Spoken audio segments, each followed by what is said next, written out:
This is going to be a reading of The Alchemist, the international best-selling phenomenon by Paulo Coelho.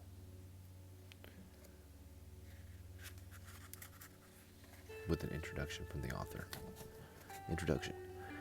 I remember receiving a letter from the American publisher HarperCollins that said that reading The Alchemist was like getting up at dawn and seeing the sun rise while the rest of the world still slept. I went outside, looked up at the sky, and thought to myself, so the book is going to be published in English. At the time, I was struggling to establish myself as a writer and to follow my path despite all the voices telling me it was impossible. And little by little, my dream was becoming reality. 10, 100, 1,000, a million copies sold in America. One day, a Brazilian journalist phoned to say that President Clinton had been photographed reading the book. Sometime later, when I was in Turkey, I opened the magazine Vanity Fair, and there was Julia Roberts declaring that she adored the book. Walking alone down the street in Miami, I heard a girl telling her mother, "You must read The Alchemist." The book has been translated into 56 languages, has sold more than 20 million copies, and people are beginning to ask, what's the secret behind such a huge success? The only honest response is, I don't know. All I know is that, like Santiago the shepherd boy, we all need to be aware of our personal calling. What is a personal calling? It is God's blessing. It is the path that God chose for you here on earth. Whenever we do something that fills us with enthusiasm, we are following our legend. However, we don't all have the courage to confront our own dreams. Why? There are 4 obstacles. First, we are told from childhood onward that everything we want to do is impossible. We grow up with this idea, and the years accumulate. So too do the layers of prejudice, fear, and guilt.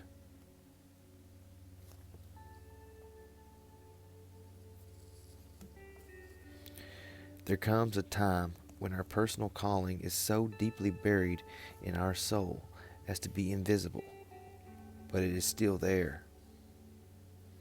If we have the courage to dissenter, dream, we are then faced by the second obstacle, love.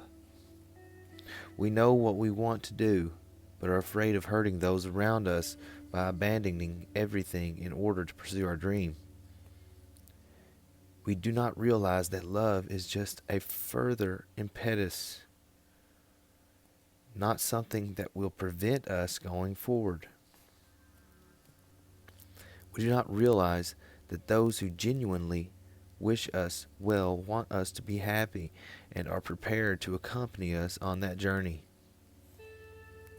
Once we have accepted that love is a stimulus, we come up against the third obstacle, fear of the defeat we will meet on the path.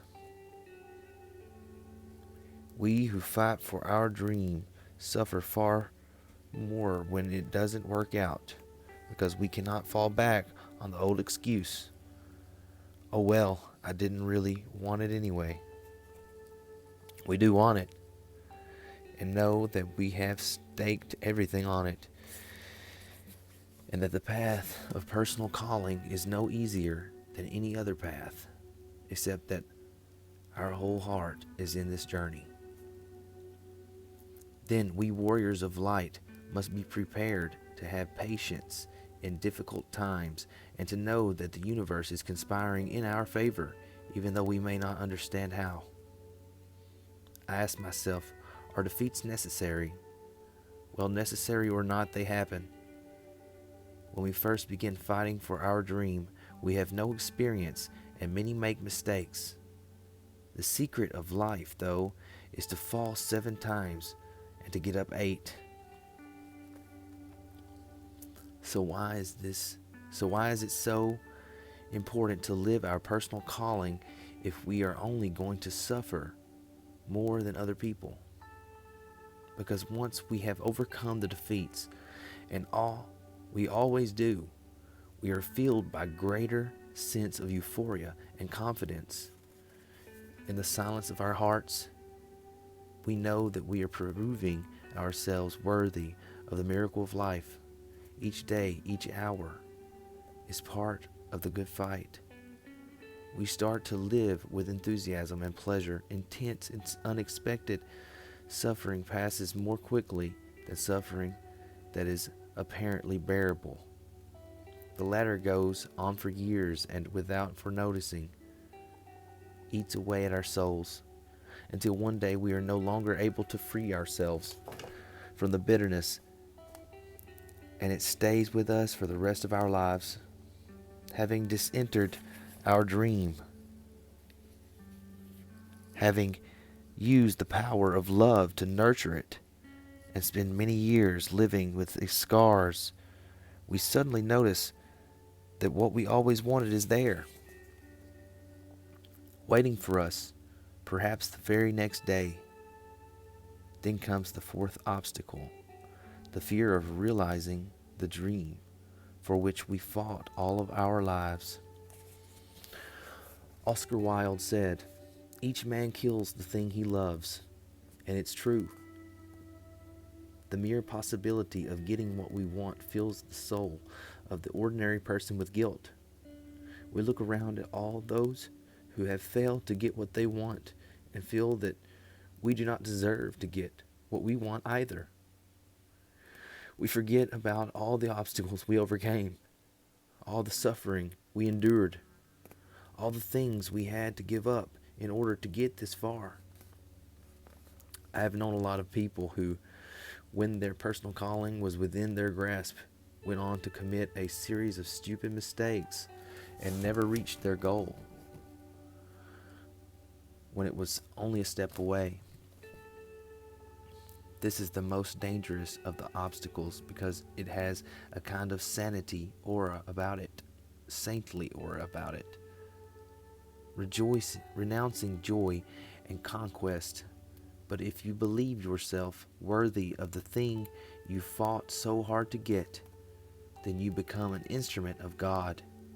You help the soul of the world, and you understand why you are here. Paulo Coelho, Rio de Janero, November 2002. Translated by Margaret Joel Costa. Read to you by Hidden